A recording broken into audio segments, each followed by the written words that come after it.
What's your view, LB, on Chelsea being praised for their performances even though they lost? And when you look at the criticism that Man United have rightfully got, there is only a 3-point difference between the two football clubs. Is the praise for Chelsea, in your opinion, going a little bit overboard, or are the performances worth focusing on? No, I think I'll be consistent with everything that I've said this year. I think they're a good team, but ultimately, they didn't do enough in the transfer window. Their goalkeeper, by the way, is absolutely useless. I genuinely believe he's in the bottom 5 goalkeepers in the Premier League. Genuinely do believe that. His kicking leaves a lot to be desired. He doesn't give anyone confidence. Rarely see him coming off his line. They spend £1.5 billion chat, yeah, and it's just bang average, mate. Ask yourself a question. Go through the league table, yeah, and look at the goalkeepers for each of the clubs, mate, and tell me if you think that goalkeeper's better or worse than Sanchez, mate. Now, they bought this Georgeson guy in or whatever, yeah. I ain't seen this guy play yet, but he can't be much worse than Sanchez, in my opinion. I want to say, and I still think they should have signed Osimhen. You know my thoughts on that. I thought that was ridiculous. They should have got him in. However, having said that, I've got to give credit to Jackson. He's actually playing quite well. I still don't think Jackson's going to be good enough in the end to get Chelsea across the line, whether that be top 4, whether that be win a Premier League. So I still think they need to address that. Defenders, I have massive concerns about their defenders. You know, I look at them, man, and listen, Don can tell me that he thinks Colwell's mint, whatever. I don't see a world-class defender. Yeah, I think they need to go in the market there. Tolton's a squad rotational player at best. Yeah. I don't know, man. I think Chelsea are on the upwards trajectory, yeah, because I think ultimately, I think this Maresca's got on playing some good stuff, but I just think come the end of the season, I think they're just going to be sitting there thinking, what if we would have signed Osimhen? What if we would have got a goalkeeper or another centre-back? I don't think they're a million miles away from being a really decent team, but they've got 2 of the main positions in their squad, the goalkeeper and the striker, are massive talking points. And then the defense is just poor as well. So, yeah, listen, I ain't praising them when they lose games. You know what I mean? Because that's weird. But yeah, I don't think they're getting top 4. I said that to me at the start of the season. I said it on the show. I don't think they're getting top 4. I don't think they've got the players for it. I think they'll finish 5th or 6th. Which, funny enough, actually, I got told yesterday that 5th actually might get us Champions League this year because apparently England are doing quite well in that coefficient thing. So they might sneak in the Champions League by finishing 5th, but top 4, I don't see it. Maybe they can give one of the cups a go and try and win the Conference League. But listen, it's not all doom and gloom. I do think like they're on the upwards trajectory. And like I say, this summer, go and get a striker, go and get a goalkeeper and a centre half, and I think you're going to be a really good side. But until you do that, I think you'll be just sort of mid. Do you know what? I suppose it's how I worded the question in the way that I've seen people criticize it. But I understand focusing on performance even when you lose, especially when you're on the come up. So I think you're spot on what you said about Arsenal and other teams. You know, when you go through these periods that Arsenal have got in the next few weeks game-wise, the result becomes more important than the performance. But we say that about the Liverpools, the Arsenals, especially City, because there's been such consistency in performance. We know that a good run of performances is around the corner. I think when you're on the come up, becoming a consistent performer, you can argue it's a little bit chicken and egg. If I look at Man United, we've had loads of periods in the last 11 years where we've had good runs of results under Jose, LVG, Ollie had it, Ten Hag had it. But even within those good run of results, the performances weren't consistent and therefore not sustainable. So I think there's an element that's right to focus on when it comes to Chelsea. But I do find the comparison between them and Man United interesting because I will admit that for the large parts of this season, we have been nowhere near the standard we want. Nowhere near it. We've been awful. But we play West Ham next that are poor. I expect us still to go and beat them. We then play Chelsea at home. Yeah. What I find really interesting, and this isn't a dig at Chelsea, and again, I've got to preface this with Chelsea fans. I'm not saying this takes away from your improvements and performances.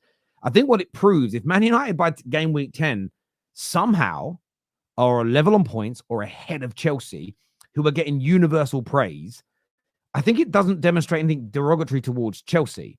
I think it demonstrates that this Man United squad is so much better than people are getting credit for. We just don't have a system that breeds consistency.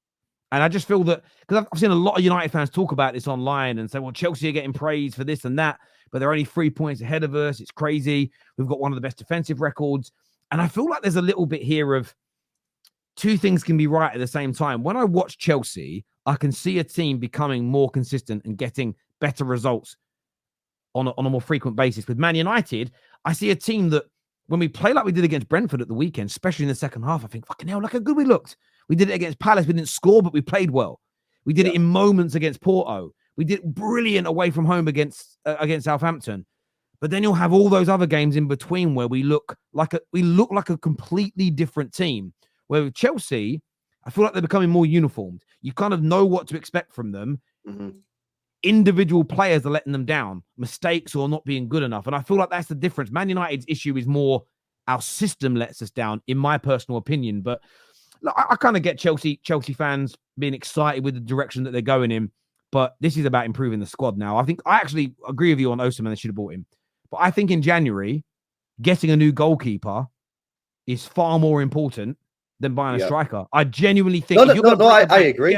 Get a new goalkeeper now. That's really important for him. I mean, I've said this so many times. If I was an owner of a football club, right, or a manager, whatever, and I had some sort of say in transfer activity, the two positions I look to on a football pitch is who's in my net, who's keeping the ball out of the net, is he good enough? Yeah? And then I'm looking at the other end and going, who's putting the ball in the net for me, scoring goals? And I look at Chelsea, and like I say, I've got to give a little bit of credit to Jackson, because actually he's doing all right, but I still think long term he's not going to be good enough. But Sanchez, man, I can't stand him. Every time I watch him, I mean, I got flashbacks. Remember last year when he kicked the ball to Declan Rice? They were 2-0 up in that game, I think, as well. He just kicked the ball to Declan Rice, you know what I mean? And he's just, mate, I don't know. I don't know what they're seeing. I really don't. Did they sign this Georgeson? How much did this pay for him? 20 mil or something? Yeah, the Sanchez is just, I mean, I think the commentator says something like he's awful, and then he played a wonderful long ball, but then just gave the ball away. I just think there's, as you say, they've just got to now start improving. 24 mil they paid. It's crazy. It's crazy. This George. Is that how much he cost? Yeah, according to transfer, Mark, 24 million euros, so about 20 million quid. Why is he not playing? Like, what are you telling me? He's worse than He cannot be worse than Sanchez, especially on the ball. He can't be worse. What did you make of Sancho's performance? Because he's had a lot of stick in the media for being taken off at half time. What did you make of Sancho at the weekend? I don't know, man. A bit weird, really. I think it's a good signing. Right, so I'll start by saying I think it's a good signing. I think it will come good, but you've got to remember, it's going to take time with Sancho. This guy's had, when did he join United? Sort of 2021.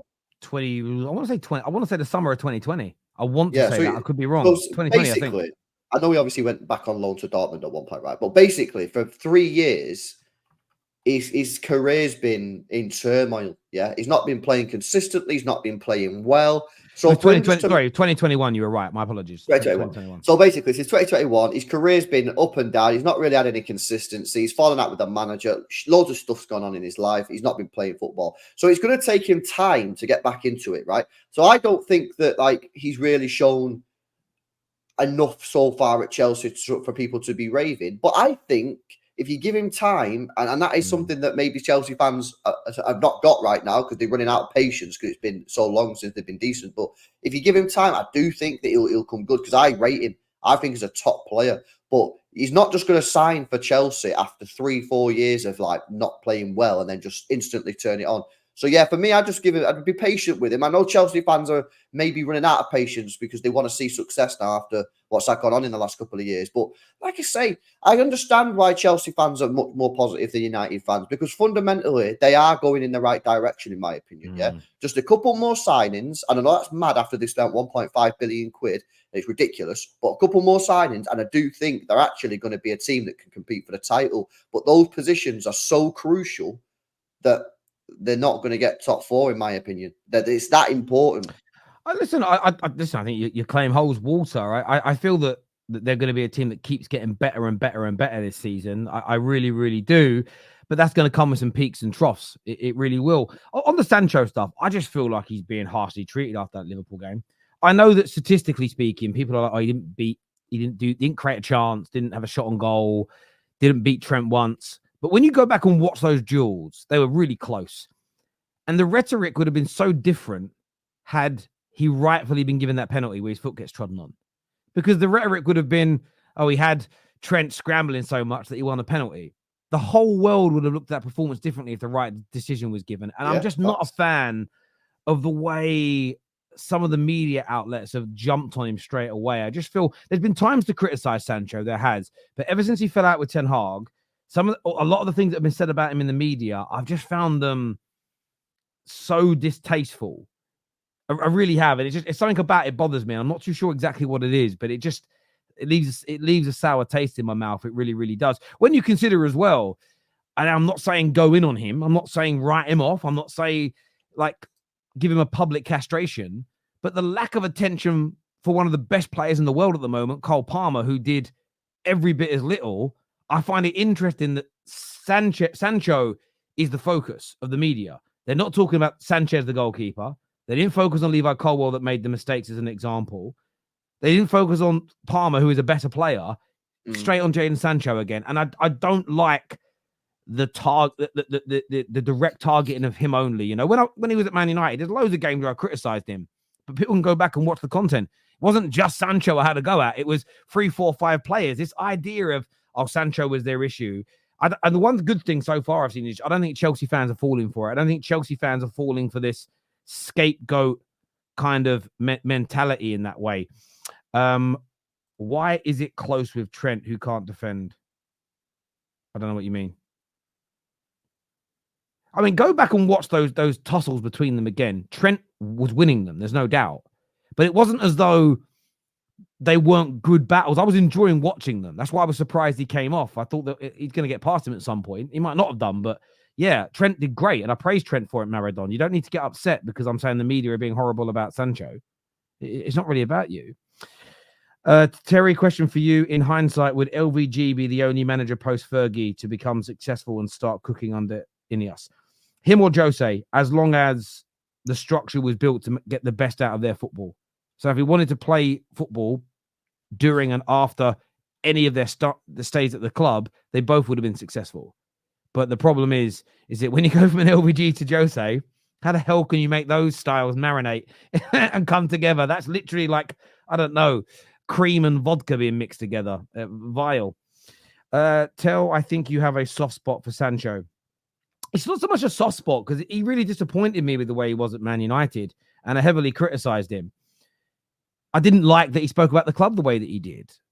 I just didn't like the way that the Man United started leaking information about him and always trying to make him sound like it just something felt distasteful for me. It didn't need to happen. It didn't need to be the case. And equally, Chelsea had a number of individuals that made big mistakes or underperformed at the weekend. But the big headlines I read, maybe it's just the things that come up on my timeline, but that's because it's trending news. It comes up on my timeline. I thought it was distasteful, Tony. I thought it was over the top, distasteful. And it was let's say it was a bad game. It was one bad game out of his 5 appearances so far. And the headlines basically said, this is what we knew would happen to him at Chelsea. It's one game. Fair enough. If he's like that in that way for the next 10 games running, I'll hold my hands up and say they had a point.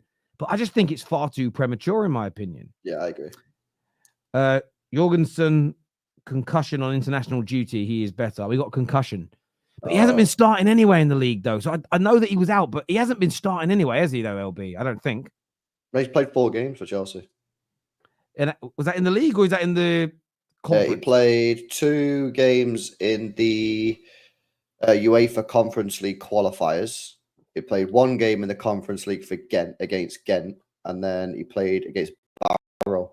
League Cup. So yeah, he's not playing the Prem. So and he's been on the bench for every single Premier League game, bar the Liverpool match. So he's clearly second choice. Yeah. 100% second choice. You can see that.